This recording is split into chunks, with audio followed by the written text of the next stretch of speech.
Well, Prime Minister, it's great to have you back. It's good to be with you. We spent a fair amount of time together.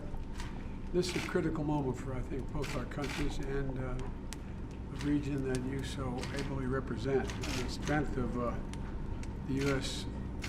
seems to me, at least, I hope you think the same way, the Singapore strategic partnership to support peace and prosperity throughout the Pacific these many years. Today, that partnership is as important as it's ever been, in my view. As a matter of fact, I think it's growing in importance. And a rule-based order is facing unprecedented challenges.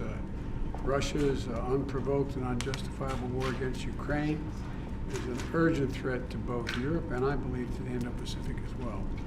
And it's attacking the core tenets of a rule-based international order. Borders can't be changed by force, and all the nations, large and small, are equal in sovereign rights for their sovereignty. And I want to thank you, Mr. Prime Minister, for Singapore's principled leadership in supporting the people of Ukraine. I know it's not easy, but I want to thank you for it. You're a man of principle, and you've stepped up every time you've had to. And even as we address the crisis in Europe, my administration is strongly supportive of moving rapidly to implement the Indo-Pacific strategy that we've talked about, you know. And the United States is a proud Indo-Pacific nation. It's hard for most other nations in the world to understand that, but we have a big country and a lot of Pacific territory. And it's a free and open area that we want to make sure we want to maintain it that way and connect it to purpose and security and in terms of our resilience. And so today, at the end of the day, we're going to discuss a number of important issues.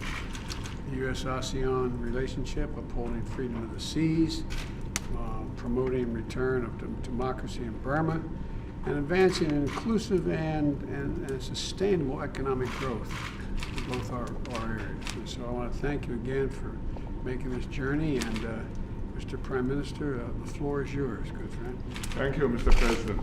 Thank you especially for receiving me at this critical moment in world affairs, and I'm sure you are completely seized with what's happening in Europe right now.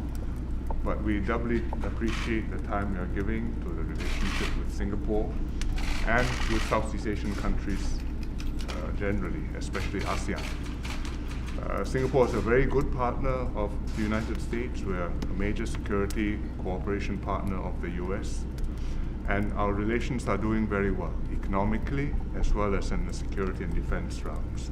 And they prosper and grow and venture into new areas continually.